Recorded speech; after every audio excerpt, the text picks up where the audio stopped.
Saya banyak didatangi oleh keluarga-keluarga yang mengadu ini, mengadu itu. Coba dah kita bahas bagaimana sih caranya menjadi keluarga yang sakinah, mawaddah, warahmah. Barangkali ibu bapak ada yang mengenal keluarga saya. Boleh ditanya dah sama istri saya.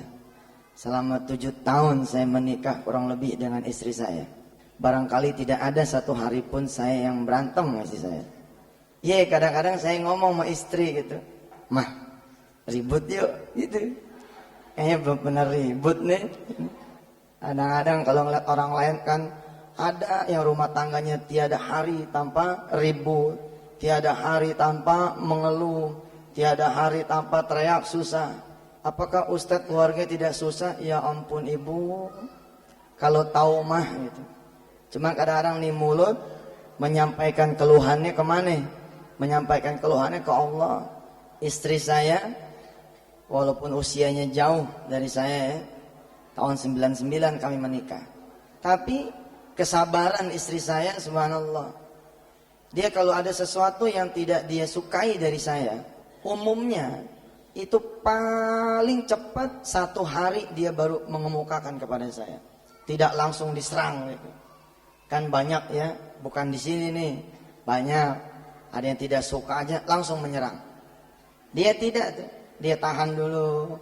Lalu saya tahu rahasianya, kenapa dia bisa menahan dulu. Dia milik ke Allah dulu. Kan ilmunya begitu tuh. Kalau punya masalah ke Allah dulu. Kalau ada yang digelisahin ke Allah dulu. Kalau ada yang dikeluhin ke Allah dulu.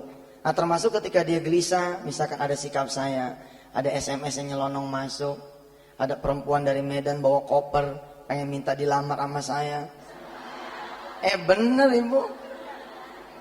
Kalau istrinya orang lain pingsan tuh, bawa koper udah siap-siap. Kalau tua maka dapat sebanding nih. Ya kan repot urusannya. Enggak tuh, istri saya santai aja gitu. Baru sehari 2 hari baru bilang dah, Kak kemarin ada yang datang tuh. Gitu.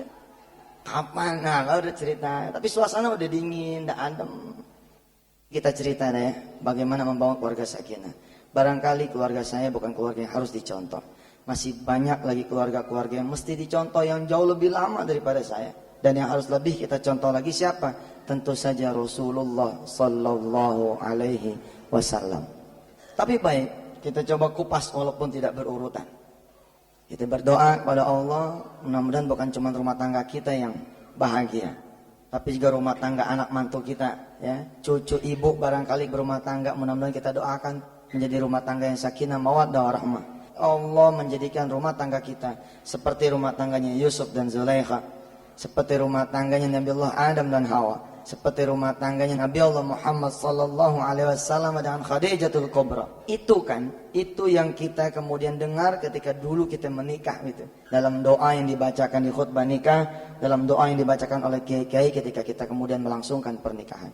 Suatu hari seorang suami yang datang kepada saya, terus dia bilang, Ustadz, kenapa saya punya rezeki kok kayaknya nggak pas gitu.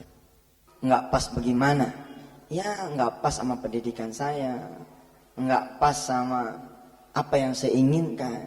Ada nggak jalan keluarnya supaya pekerjaan yang saya inginkan itu dapat dan sesuai dengan apa yang saya harapkan. Di dalam surah Ibrahim Allah menyatakan di sana, Qul ya ibadiyalladzina amanu yuqimus shalah. Nomor 1, perhatiin sholatnya. Sehingga dalam konselingan tersebut saya bilang begini sama tuh orang, Pak, sholatnya bagaimana? Udah pas apa belum? Maksudnya Ustaz, udah sholat tepat waktu belum? Berjamaah atau tidak? Ngidupin sholat-sholat sunnahnya apa kagak? Kalau koreksian ini berhenti di jawaban dia kagak, mendingan pulang dulu. Ini dulu diberesin. Jangan melangkah ke yang lain dulu. Qul ya ibadiyalladzina amanu yuqimus shalah. Benerin dulu salatnya. Itu saja Ustaz. Itu dulu, bukan itu saja. Masih ada yang lain. Nanti hitung, saya bilang. Ini hari apa, tanggal berapa, persis sebulan datang kemari lagi. Nanti kita akan kasih tips yang lain. Terus sekarang kerja di mana? Sekarang nggak punya kerjaan Ustaz. Loh, bukan cuma nggak pas dong berarti. Nggak punya kerjaan juga. Iya Ustaz. Ya sudah. Kalau memang begitu, benerin sholatnya dulu.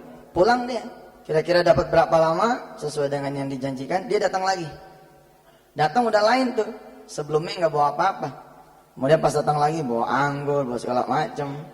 Mukanya juga terang. Begitu baru datang langsung ngacungin jempol 2 biji. Apa dia bilang? Top dah Ustaz, top.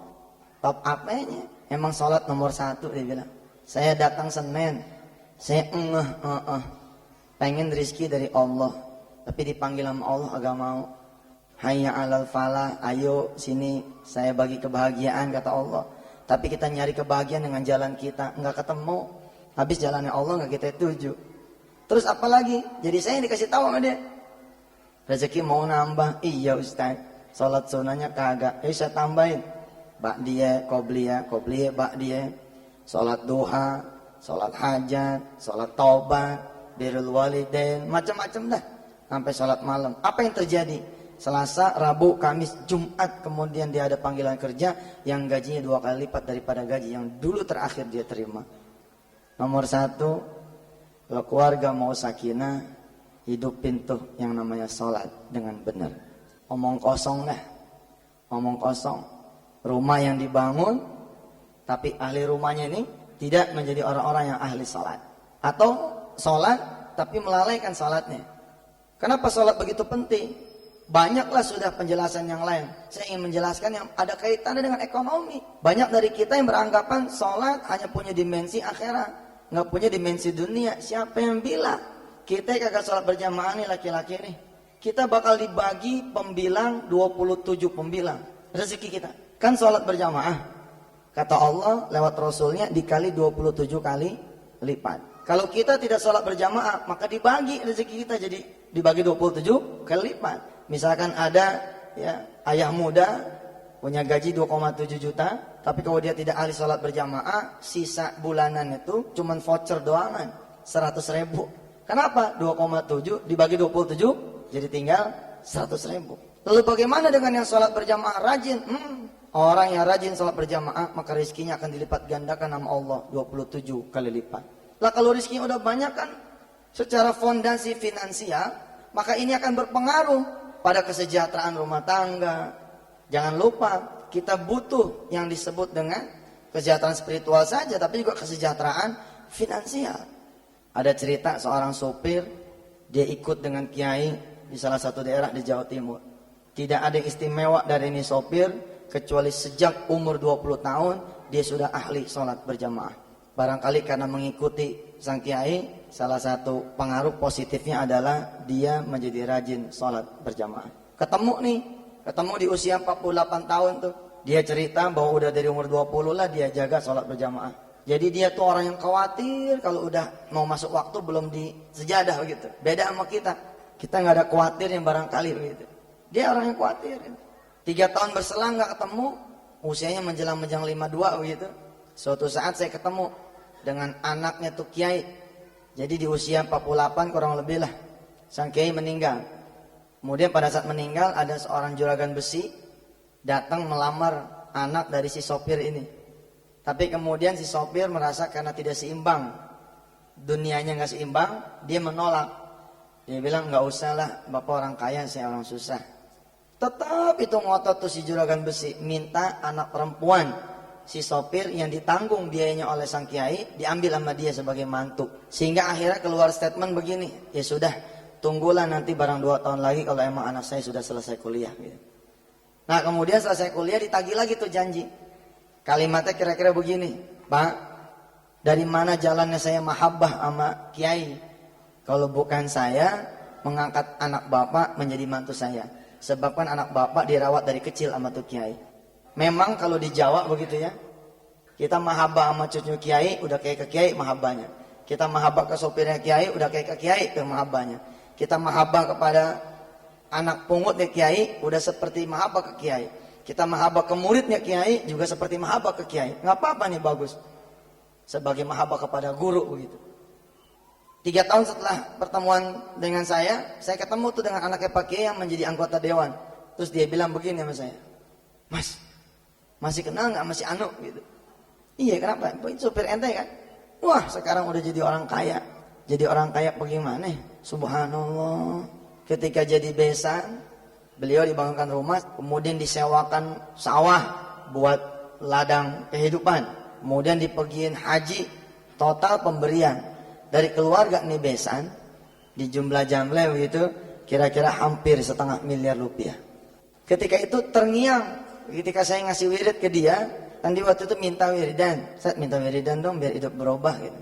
Saya waktu itu lagi demen-demennya ngebaca ayat yang Qulillahumma malikal mulk, itu aja saya baca. Qulillahumma malikal mulki tu'til mulka man tasha'u wa tanzi'ul mulka mimman tasha' wa tu'izzu man tasha'u wa tudhillu man tasha' biyadikal khairu innaka ala kulli syai'in qadir tulijul laila fin nahari wa tulijun nahara fil laili wa tukhrijul hayya minal mayyiti wa tukhrijul mayyita minal hayyi wa tarzuqu man tasha'u bighairi hisab.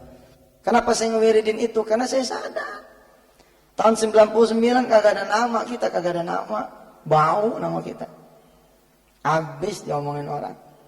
Lah yang bisa mengangkat nama kita siapa? Allah.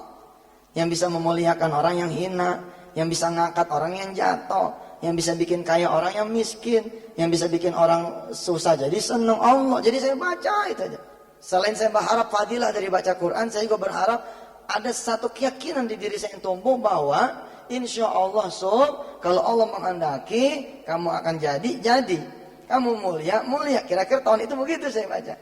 Tulijul laila fin nahari wa tulijun nahara fil laili. Saya yang terpenjara saat itu dengan masalah demi masalah, menganggap bahwa hidup sudah tidak akan lagi bisa berubah, memompa hati saya. Malah tulijul laila fin nahar wa tulijun nahar fil lail.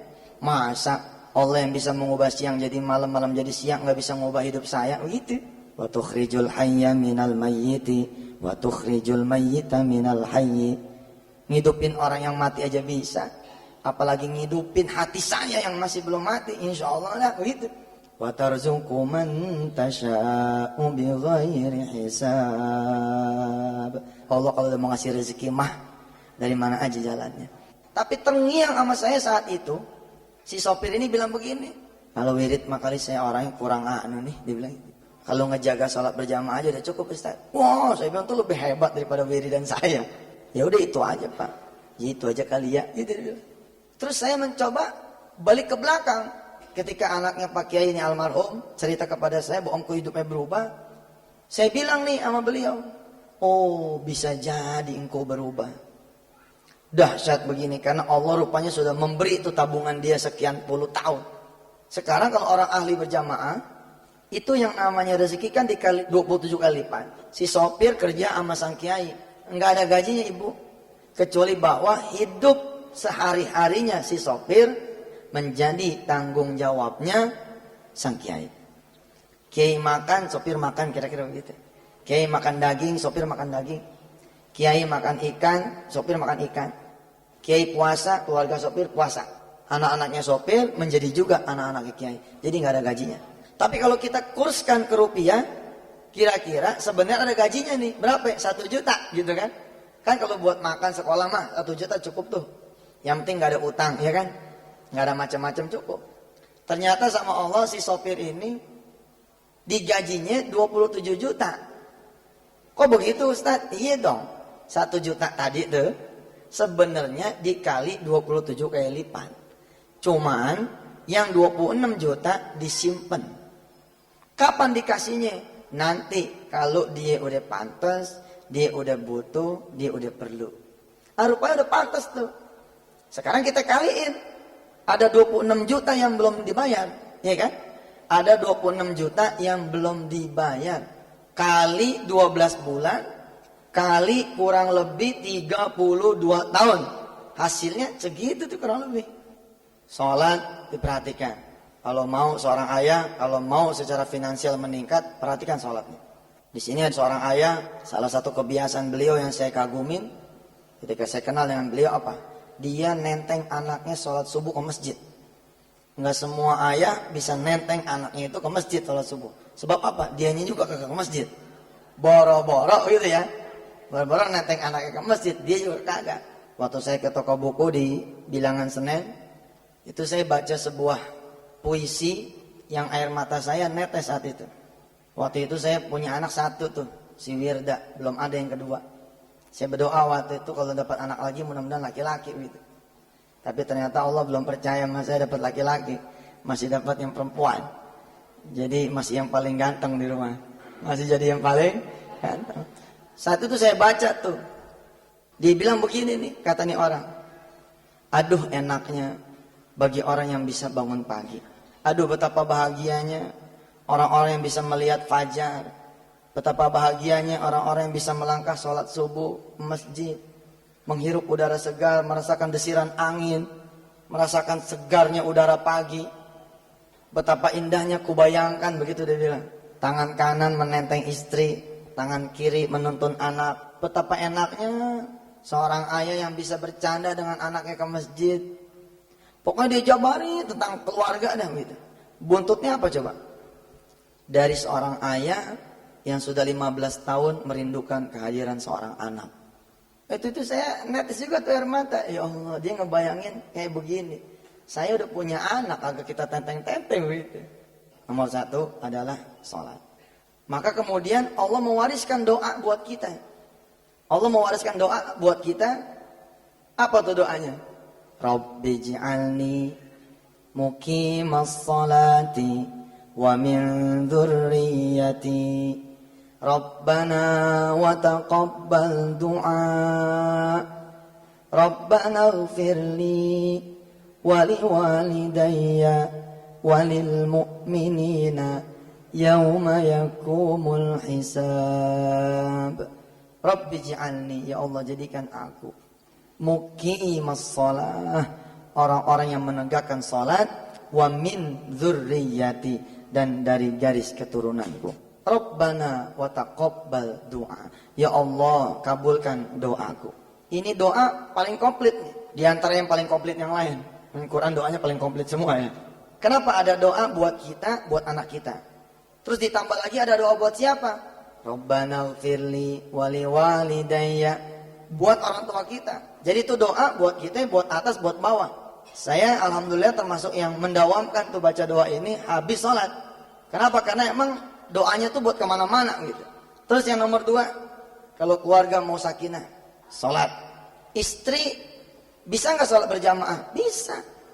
Dengan mendorong suami bangun sholat subuh berjamaah di masjid, sama pahalanya. Sama. Langkahnya suami ke masjid jadi langkah ibu. Pulang dari masjid ke rumah jadi langkah ibu. Semua dorong masjid.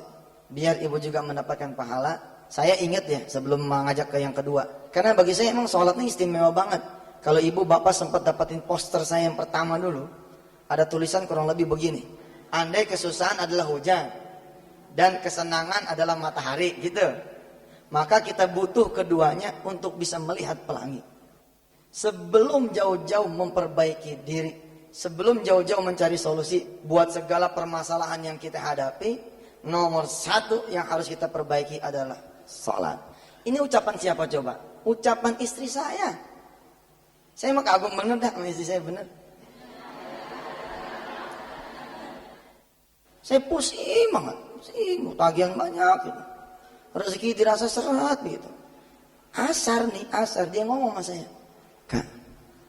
Kakak ingat gak? Ingat apa? Apa yang kurang dari kakak? Apaan? Sholat tuh. Mau sholat deket gak kakak mau sholat? Mau sholat gila, rezeki bakalan nambah. Astagfirullah, iya. Asar kan gak bisa diperbaiki tuh. Kenapa? Udah lewat. Yang bisa diperbaiki yang mana? Maghrib. Oh saya kencang tuh hati. Baik mah. Tam maghrib papa ke musola dah. Barangkali dialog juga tuh menjadi salah satu terapi sakinah ya. Kalau sakinah. Berangkat ke musola. Berangkatnya malah jam 6 kurang. Ngapain? Ngincer azan. Ngincer azan supaya saya jadi muazin. Supaya apa? Supaya saat itu orang-orang yang sholat ke musola menjadi sholatnya saya. Kan kalau saya yang manggil dia pada datang tuh. Jadi kan sholatnya dihitung sebagai sholat muazin juga. Gitu. Habis sholat, tetangga saya ngomong begini, tumben, sob, lagi ada di rumah nih. Gitu. Saya bilang, iya nih lagi ada di rumah. Padahal sering juga di rumah. Gitu. Emang jadi ustadz bukan jaminan juga gitu, bukan. Yang jadi jaminan mah orang-orang yang bertakwa kan gitu. Ada Yusuf mah azannya lain, jadi orang pada datang gitu. Ntar jangan pulang ya, bentar kata dia gitu. Udah, Mbak dia, kemudian kita ngobrol sebentar. Saya bilang, saya pulang dulu dah. Ntar Isya balik lagi. Benar-benar. Dia ke dalam rumah, dia ngasih tentengan tuh. Kalau nggak salah ada pepaya, ada apa lagi tuh. Pokoknya buah-buahan lah ya. Saya bawa pulang nih buah. Assalamualaikum, salam. Istri saya cium tangan. Dia ngelihat ada tentengan. Waduh, baru sholat sekali udah bawa tentengan. Subhanallah. Sederhana ya. Tapi ini membuat kita jadi belajar. Oh iya ya. Jauh-jauh kita nyari buat keluarga kita bener. Sholat depan mata kita nggak benahin. Kita bangun malam Pak. Bangun malam berdua sama istri kita baca. Ya Allah berdua enak bener. Berdua gitu kita ngaji ini. Yusabbihu lillahi ma fis samawati wa ma fil ardil malikil quddus al-malikil quddusil azizil hakim. Huwa alladhi ba'atha fil ummiyina rasulan minhum yatlu alaihim ayatihi wa yuzakkihim wa yu'allimuhumul kitaba wal hikmah وَإِنْ كَانُوا مِنْ قَبْلُ لَفِي ضَلَالٍ مُبِينٍ وَآخَرِينَ مِنْهُمْ لَمَّا يَلْحَقُوا بِهِمْ وَهُوَ الْعَزِيزُ الْحَكِيمُ ذَلِكَ فَضْلُ اللَّهِ يُؤْتِيهِ مَنْ يَشَاءُ وَاللَّهُ ذُو الْفَضْلِ الْعَظِيمِ. Allahu Akbar. Salat apa? Salat malam berdua ngimamin nih. Karena Rasulullah bilang, kalau ayah yang bangun duluan, bangunin ibu. Kalau ibu yang bangun duluan, bangunin bapak. Gitu kan? Ngapain? Datang padaku, kata Allah. Ada satu saat, kata Rasulullah, doa tidak akan pernah tidak dikabulkan. Kapan? Yaitu ketika an-nasu niyamun. Manusia tertidur, situ pada bangun meminta sama Allah, sholat tahajud. Suatu waktu kita sholat tahajud, saya, istri saya, si Wirda. Begitu assalamualaikum, assalamualaikum warahmatullahi, assalamualaikum warahmatullahi. Si Wirda di tengah nih dengan mukenanya anak kecil, pakai mukena tidur gitu, kayaknya bahagia gitu, adem. Pokoknya yang penting kita duit banyak, sholat berjamaah dah gitu aja. Duit banyak, utang nggak ada, sholat kejaga, udah cukup dah. Masuk yang kedua, terapi buat keluarga yang sakinah apa? Coba cek masalah sedekahnya. Qul ya ibadiyalladzina amanu yuqimus shalah wa yunfiqu mimma razaqnahum min qabli an ya'tiya yaumun la bay'un fihi wala khilal. Jadi selain kata Allah syarat orang beriman mengerjakan sholat, dia kudu merhatiin sedekahnya. Qul ya ibadiyalladzina amanu yuqimus shalah wa yunfiqu mimma razaqnahum sirran wa alaniyah min qabli an ya'tiya yaumun la bay'un fihi wala khilaf. Perhatiin tuh, kita nggak mau sedekah.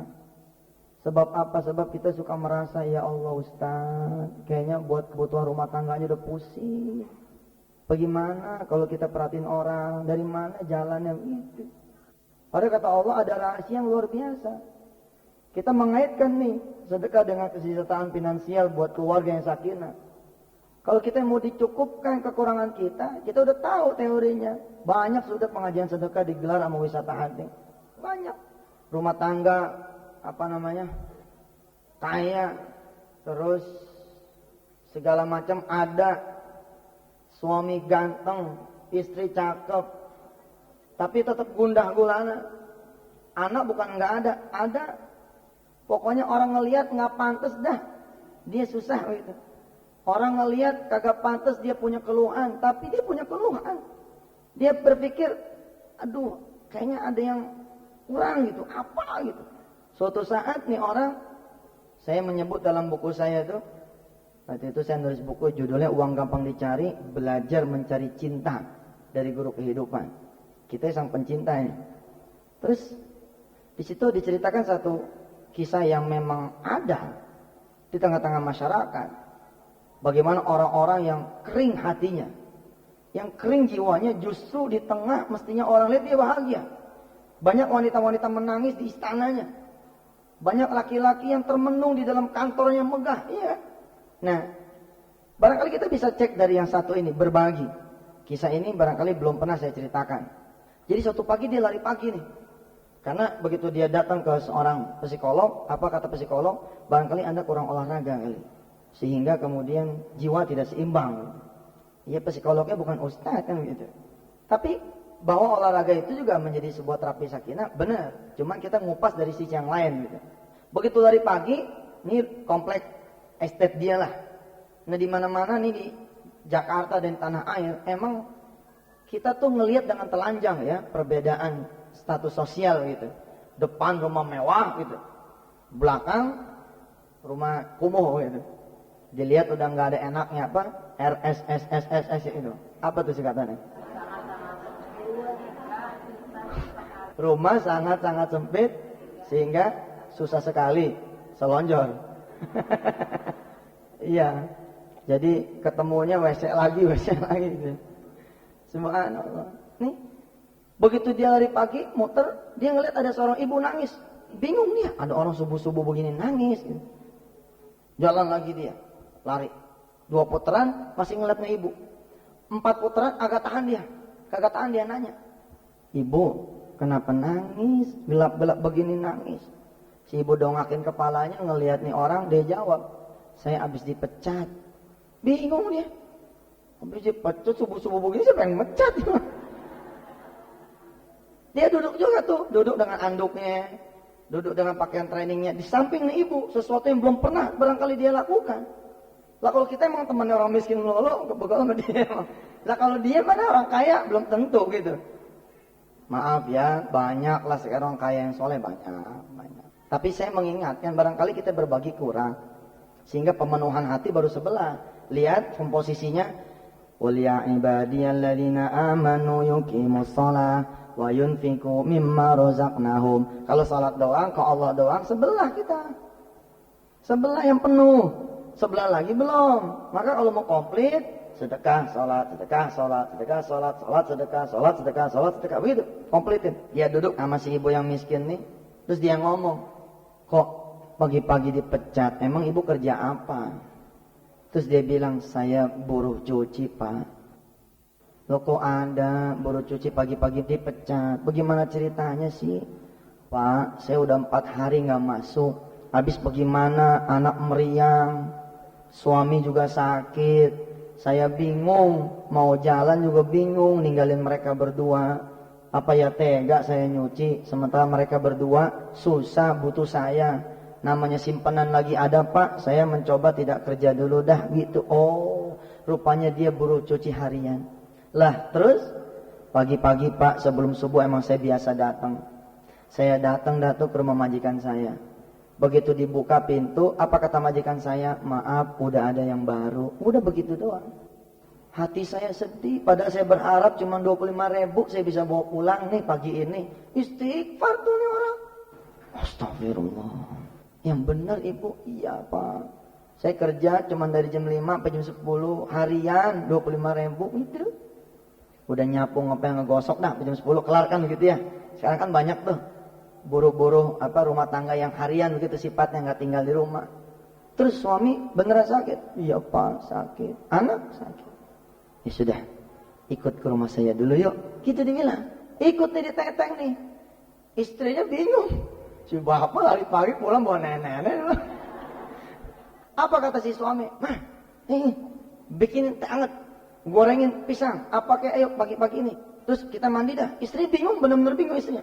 Apain itu? Begitu istrinya mandi segala macam rapi, si suami baru ngomong sama istrinya, papa ketemu nih begini cerita. Oh kalau begitu mas sebentar, kata istrinya. Dia masuk ke kamar, dia bawa syal. Dia keluar kamar bawa syal. Yuk temenin. Begitu temenin, rumah nih ibu rumah matahari.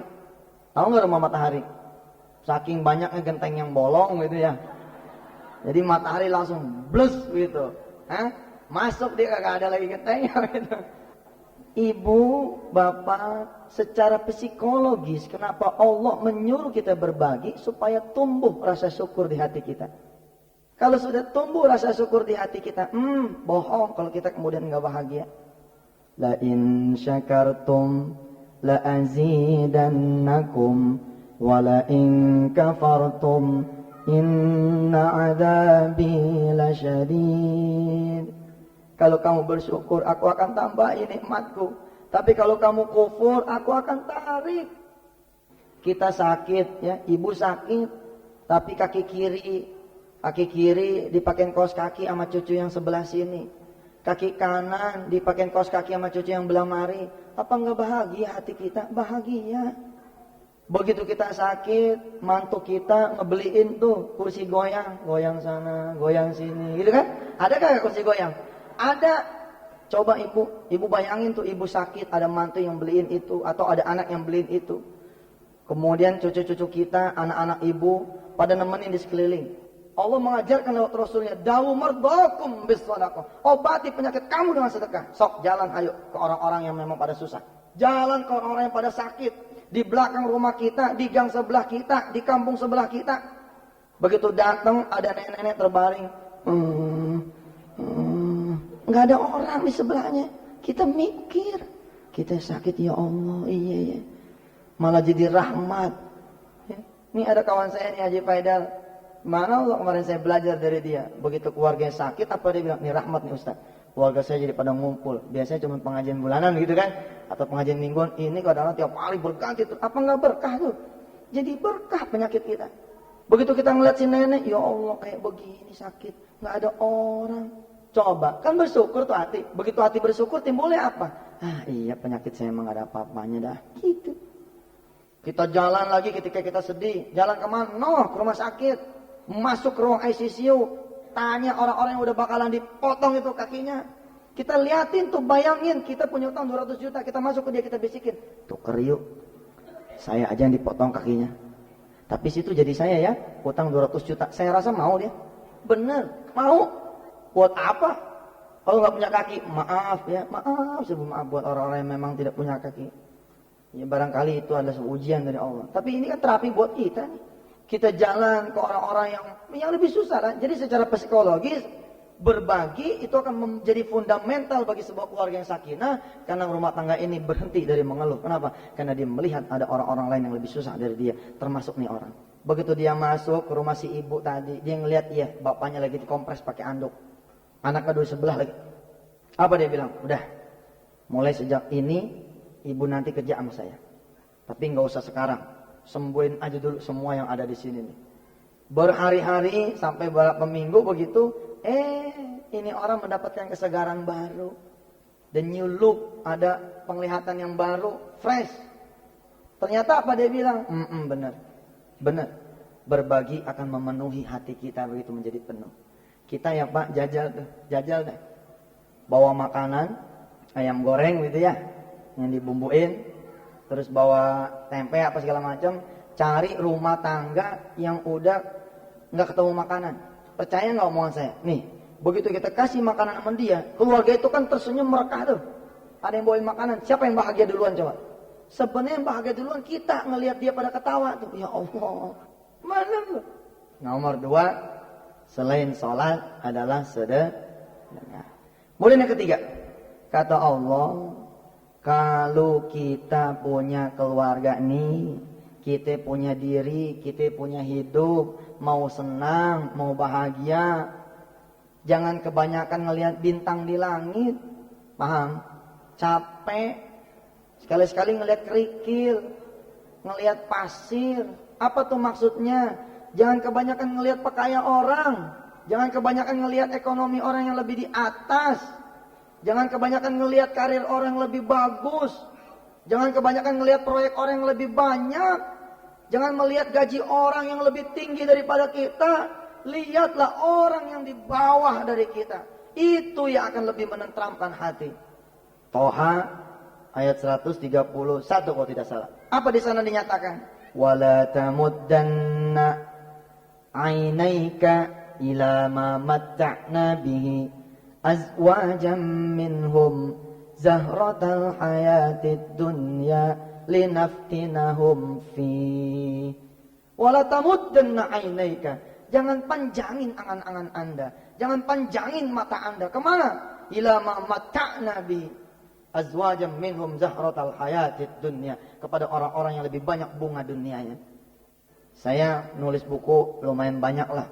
Di salah satu tulisan saya ada tulisan yang menarik yang mengajarkan kepada kita, banyak-banyaklah melihat kelebihan kita, jangan kekurangan kita, dan sedikitkan hati kita untuk melihat orang lain yang lebih di atas.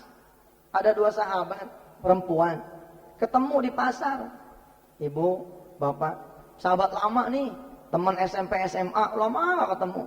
Begitu lama gak ketemu di pasar kan seneng tuh, bahagia ya. Pelokan berdua saling bertanya. Sambil jalan di pasar, salah satu topik pertanyaannya masalah rumah. Di mana tinggal sekarang? Di mana suaminya sekarang? Yang satu nih orang kaya nih yang satu.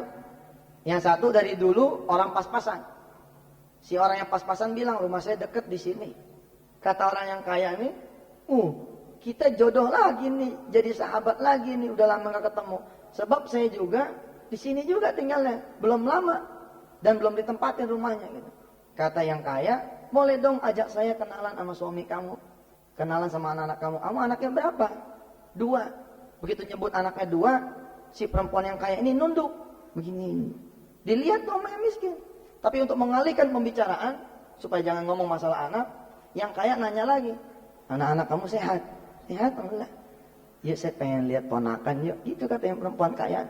Jalan tuh ceritanya. Yang keluarga miskin ini, keluarga pas-pasan dari dulu emang udah sombong orangnya. Nggak pengen ketahuan kalah gitu. Pokoknya pengennya menang mulu. Dia mikir sepanjang di jalan, rumah mana yang bisa gua tunjuk ya gitu. Iya, nggak pengen diketahui begitu. Sebenarnya kalau tidak pengen diketahui kefakiran bagus. Tapi kalau buat sombong aja, udah mah miskin sombong mah tuh dah. Ya kan kalau kaya sombong rada pantas begitu ya. Hah? Lah miskin sombong, aduh ya Allah. Allah seneng sama orang-orang yang miskin tawadhu, tapi Allah lebih seneng sama orang-orang yang kaya yang juga tawadhu. Allah seneng sama orang-orang kaya yang sedekah, tapi Allah lebih senang sama orang-orang yang miskin yang mau sedekah. Dia nyari di rumah, celangak-celingak, ada nih rumah digembok. Ada rumah digembok. Apa kata si perempuan yang pas-pasan nih? Apa kata dia? Ini seharusnya ada pembantu saya di dalam. Suami saya lagi keluar, anak saya juga lagi keluar sama suami saya. Ini rumah yang jaga pembantu. Tapi kemana ya? Kok rumah pakai digembok gitu? Yang kaya tertegun. Si orang yang kaya ini, si perempuan kaya ini tertegun melihat kelakuan ini sahabatnya. Apa dia bilang? Dia buka tas, ini bukan kuncinya. Itu. Paham nggak? Paham ya? Ini bukan kuncinya. Maksudnya ijajal dulu, bukan di kuncinya itu. Aduh, dia bilang gitu, kamu kok nggak berubah dari dulu? Kalau kamu melihat saya, barangkali saya lebih beruntung dari kamu. Tapi enggak tuh, saya melihat kamu yang lebih beruntung. Kamu punya anak 2, saya belum. Saya punya rumah begini mewahnya, begini bagusnya, yang kamu aku sebagai rumah kamu padahal di rumah saya. Lah ini yang saya beli, dia bilang begitu. Coba tuh ibu, coba tuh bapak. Ada tetangga saya, alhamdulillah sekarang tuh sudah tidak lagi mengeluh. Dulu juga emang gak mengeluh. 2 kakak beradik, pas-pasan hidupnya. Tapi tuh anak ngebrojol melulu. Lah kakaknya kaya, tapi anak mampet kayak itu, kagak keluar. Kan di sini akhirnya malah tumbuh saling berbagi gitu. Kadang-kadang adiknya nganterin ke kakaknya tuh anak supaya si kakak merasa punya anak gitu. Kemudian si kakak juga ngebantu adiknya, jadi manis gitu. Kita banyakin melihat yang di bawah kita. Kalau kita banyakin melihat yang di bawah, insya Allah, hati kita lebih banyak ademnya, lebih banyak tentremnya. Lebih banyak syukurnya begitu ketimbang mengeluhnya. Terakhir, sebuah rumah tangga yang sakinah, mawaddah warahmah nggak bisa kemudian dijalankan tanpa kita mencintai Rasulullah Sallallahu Alaihi Wasallam. Apa maksudnya itu Ustaz?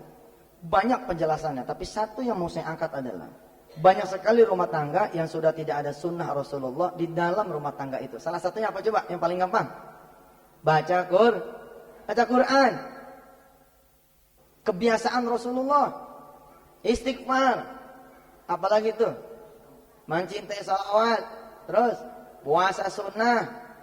Itu rumah hiasannya itu adalah sunnah itu hiasan tuh, sunnah tuh menjadi hiasan. Nih sunnah yang udah hilang, sederhana ini mah. Kalau mau tidur kita kan disunnahkan baca apa tuh? Baca kulhu, ya kan? Qul a'udzu birabbil falaq, qul a'udzu birabbin nas, disambung terus alif lam mim sampai seterusnya. Coba yuk kita baca bareng-bareng. A'udzu billahi minasy syaithanir rajim. Bismillahirrahmanirrahim. Qul huwallahu ahad.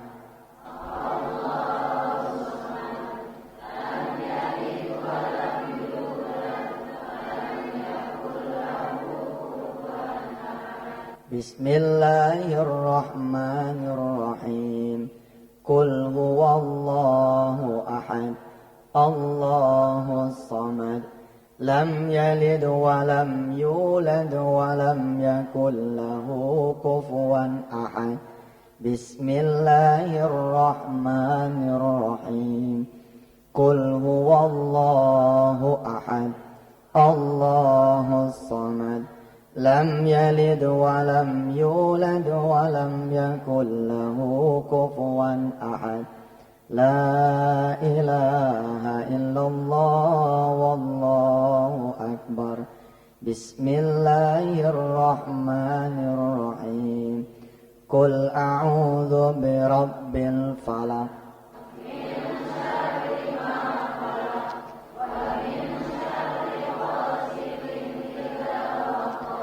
Wa min syarrin naffatsati fil 'uqad wa min syarri hasidin idza hasad. Stop ya, sampai terus dah tuh nih.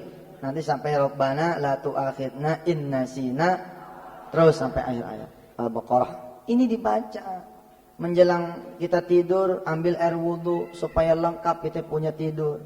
Kita enggak, ibu-ibu begitu mau tidur yang diambil apa? Bukan air wudu, masker bengkoang yang diambil. Begitu suami mau pulang mau nyium, idih, gue nyium badut. Masker bengkoang boleh pakai kan buat nyenengin suami, tapi ambil wudhu dulu, gitu ya. Jadi yang nomor 4 apa tadi? Menghidupkan sunnah-sunnah Rasul. Cari apa yang bisa kita hidupkan. Baik ibu bapak yang dirahmati Allah, ini dulu yang bisa saya beri. Terima kasih atas perhatiannya. Mudah-mudahan Allah menjadikan kita keluarga-keluarga yang sakinah, mawaddah warahmah. Billahi taufik wal hidayah. Wassalamualaikum warahmatullahi wabarakatuh.